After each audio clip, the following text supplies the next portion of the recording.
Hello everyone, I hope you guys are having a wonderful day and making some really good trades, and let's get right into it. And right now, Bitcoin has had a very volatile day. We just hit the closing bell just about an hour ago on the markets, and I'm just going to wish right now a happy long weekend, happy Canada Day, and happy 4th of July to all my Canadian and American friends. Thank you so much for your support, and I hope you guys have a very relaxing weekend. Now that today we had some news that BlackRock and Fidelity's ETF was very unclear to the SEC, and that caused Bitcoin to dump extremely fast. In only like a couple of minutes, it dropped all the way down to 29,500, and from there we got a nice little bounce back up towards the upside. And currently, congratulations to the gold members inside the Discord. You guys are getting some amazing trade.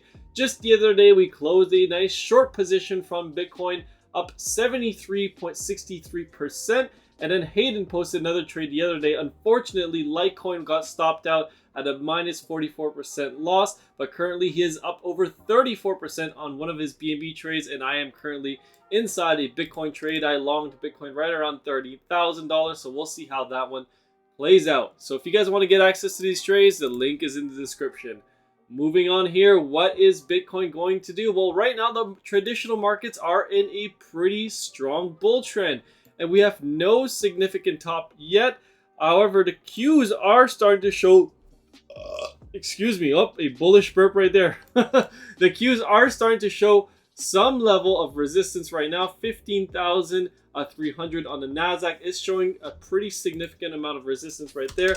The Qs at the moment actually stopped out right around the 370 area, and again, that level has still not been defeated. We did get a couple daily closes above this level, but it quickly got dropped down towards the downside after that. And right now, if the RSI gets rejected here around the 70 to 68 mark, then you may see some more downside coming in the Qs in the tech sector, which could mean that Bitcoin may have a little bit of a drop as well. Again, we won't know what the catalyst is, and until we get a high volume sell-off day, this thing can continue to float up on light volume. Same thing for the SPY, very light volume. However, it's the month, it's a quarter end, so you got a little bit of higher volume today on the close at currently at 103 million shares, but that's not too surprising given it's end of the month, end of the quarter, and end of the day, end of the week, right? It's end of everything. So we'll see what next week brings us, but overall,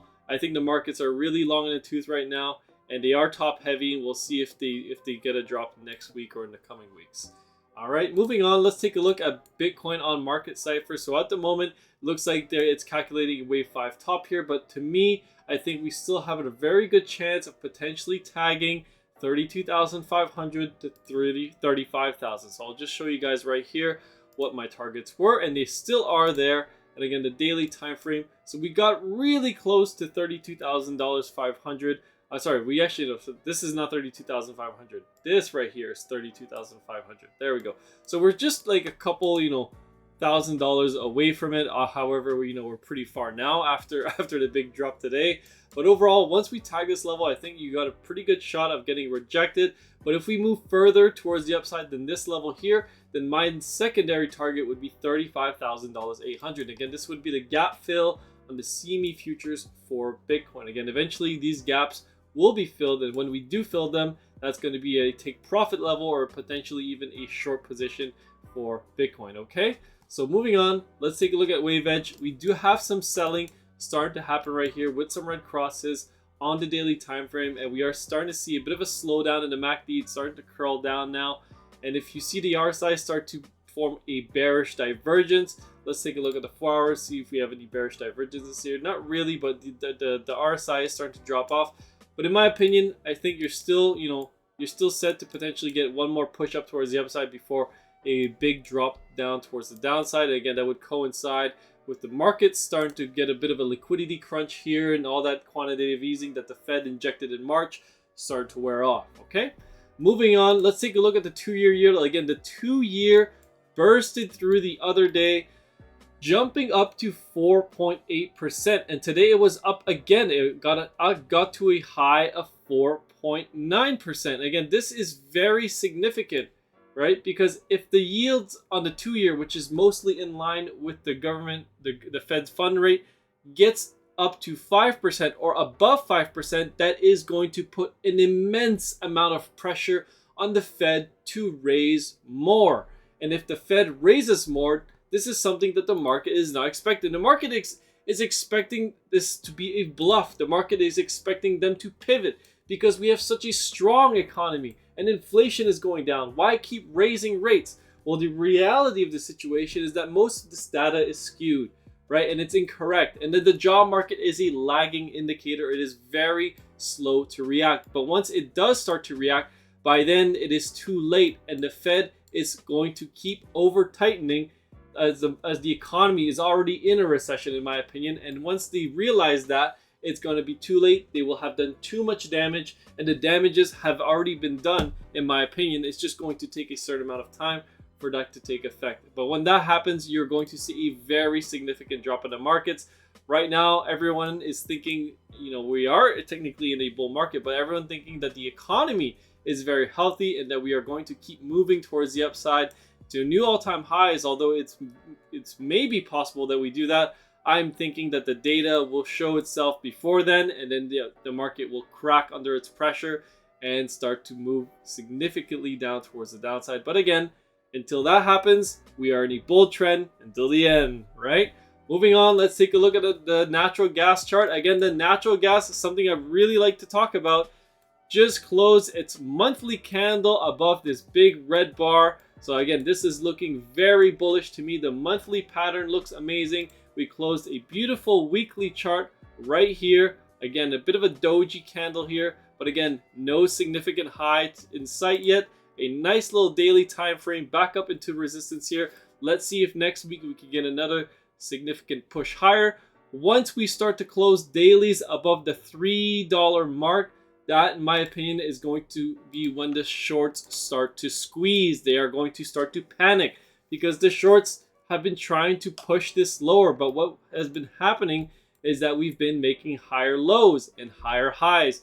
That is the significance of a bull trend, and something that we've been doing recently in the NASDAQ. We've been making higher lows and higher highs. And eventually it led to a very nice rally towards the upside, up 19%. And if you guys know anything about natural gas, it is an extremely volatile asset. And once this thing gets going, it goes. So once you can see that it starts to squeeze above certain levels of resistance, it takes off like a rocket ship towards the upside. 100% moves, 70% moves are not, uncommon for natural gas. And you guys can probably tell looking at the previous history, nat gas has some very volatile moves over long periods of time, up 200% here. Again, obviously this is up over 2 years, right?